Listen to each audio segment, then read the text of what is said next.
चलिए एक कहानी सुनते हैं। एक ऐसे सवाल से शुरू होती है जो शायद हम सबने कभी ना कभी खुद से पूछा होगा कि क्या हमारी हकीकत असल में हमारी सोच का ही एक आईना है। ये कहानी एक ऐसे इंसान की है जिसकी पूरी दुनिया बस एक फैले हुए हाथ में सिमटी हुई थी, लेकिन खत्म हुई एक पूरे साम्राज्य पर। तो सवाल ये है कि ये बदलाव, ये ट्रांसफॉर्मेशन आखिर हुआ कैसे? जवाब छिपा है सिर्फ एक चीज में, सोच बदलने में। तो जरा सोचिए, लेने और कमाने में असल में फर्क क्या है? क्या ये सिर्फ कुछ पैसों का फासला है या फिर ये पूरी की पूरी पहचान का सवाल है? देखने में तो ये एक बहुत ही मामूली सा सवाल लगता है ना? लेकिन यही सवाल एक जिंदगी को हमेशा हमेशा के लिए बदलने वाला था। चलिए आपको ले चलते हैं शहर के एक बहुत ही भीड़-भाड़ वाले रेलवे स्टेशन पर। कल्पना कीजिए ट्रेनों की वो गड़गड़ाहट, लोगों का शोर और हजारों अजनबी चेहरे जो रोज आते जाते हैं। इसी भीड़ में एक चेहरा ऐसा भी था जो लगभग गुमनाम सा था। एक भिखारी जिसकी दुनिया आप कह सकते हैं उन रेल की पटरियों की तरह ही बिल्कुल सीधी और बेरंग थी। हर गुजरती ट्रेन के साथ उसकी उम्मीदें भी आती थीं और चली जाती थी। उसकी पूरी पहचान, उसकी पूरी हस्ती बस एक काम में सिमट कर रह गई थी, मांगना। उसका वजूद इस बात से नहीं था कि वो कौन है, नहीं, बल्कि इस बात से था कि उससे मिलता क्या है।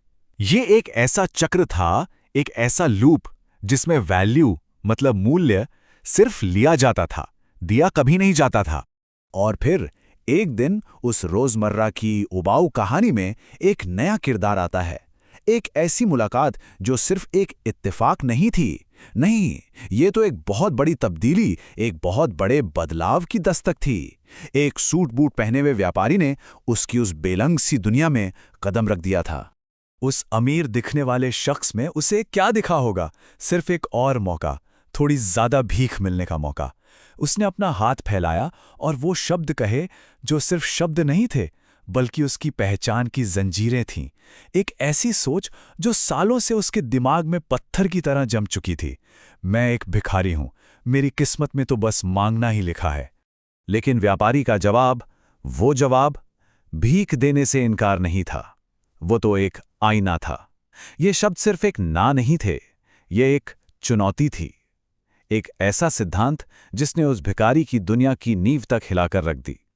और वो सिद्धांत था लेन देन का। ट्रेन चली गई, व्यापारी भी चला गया, लेकिन उसके शब्द वो वहीं उस प्लेटफॉर्म पर गूंजते रहे। उस भिखारी के दिमाग में अब एक तूफान खड़ा हो चुका था, एक जबरदस्त कश्मकश कि जिसके पास कुछ भी नहीं है, वो बदले में क्या दे सकता है? ये सवाल अब उसे सोने नहीं दे रहा था। तो पहला दिन गुजरा बस उस सवाल के शोर में। दूसरा दिन खुद से एक जंग लड़ते हुए। शायद उसे पहली बार समझ आ रहा था कि लोग उसे देखकर मुंह क्यों फेर लेते थे, क्योंकि वो बदले में कुछ देता ही नहीं था। और फिर आया तीसरा दिन, जब दिमाग सोच सोचकर बिल्कुल थक चुका था। तब जाकर आंखों ने वो देखा जिसे वो रोज देखता था, पर सच कहूं तो कभी देखा ही नहीं था। जवाब ठीक उसके सामने था, फूल। जी हाँ, फूल। स्टेशन के पास ही बेतरतीब ढंग से उगे हुए कुछ जंगली फूल। कितनी साधारण सी चीज है ना? लेकिन यही साधारण सा आइडिया उसकी जिंदगी की सबसे बड़ी क्रांति बनने वाला था। अब देखिए उसका तरीका पूरी तरह बदल गया। क्यों? क्योंकि उसका सिद्धांत बदल गया था। अब वो सिर्फ हाथ नहीं फैलाता था, नहीं, वो हर किसी को बदले में एक फूल देता था। मतलब जो मांगने की क्रिया थी वो अब एक लेन देन में बदल चुकी थी। और नतीजा ये हुआ कि लोग अब उसे भीख नहीं दे रहे थे, बल्कि खुशी खुशी उस फूल की कीमत चुका रहे थे। थोड़ा वक्त गुजरा, प्लेटफॉर्म वही था, ट्रेनें भी वही थीं, और किस्मत का खेल देखिए, वो व्यापारी भी वही था। लेकिन एक चीज थी जो अब पहले जैसी नहीं थी। वो भिखारी नहीं रहा था। उसके हाथ अब खाली नहीं थे, उनमें फूल थे और आंखों में थी आत्मसम्मान की एक नई चमक। इस बार उसके शब्दों में लाचारी नहीं, बल्कि एक आत्मविश्वास था। वो एक भिखारी की तरह नहीं, बल्कि एक व्यापारी की तरह बात कर रहा था। क्यों? क्योंकि अब उसके पास भी देने के लिए कुछ था। वो एक सौदा कर रहा था, भीख नहीं मांग रहा था।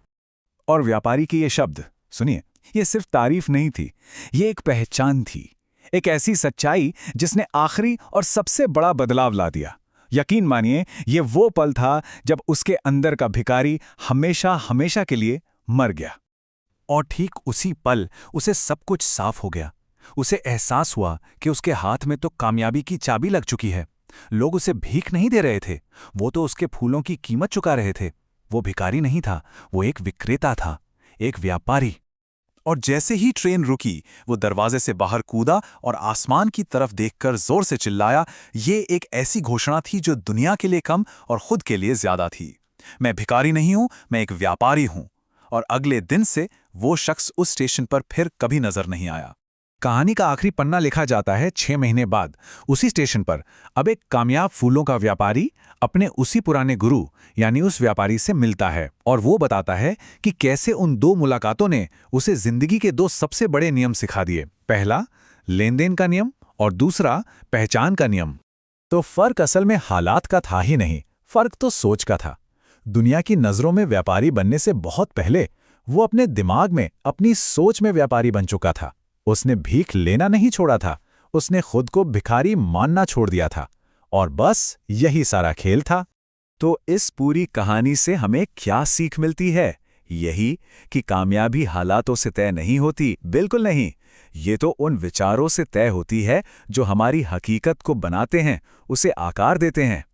सच तो ये है कि हम जो खुद के बारे में सोचते हैं, हम वही बन जाते हैं। तो ये कहानी सिर्फ एक भिखारी की नहीं है, ये कहानी हम सब की है। हर उस इंसान की जो अपनी कीमत को, अपनी वैल्यू को पहचानना चाहता है। और ये कहानी हमें एक बहुत ही अहम और आखिरी सवाल पर लाके छोड़ देती है।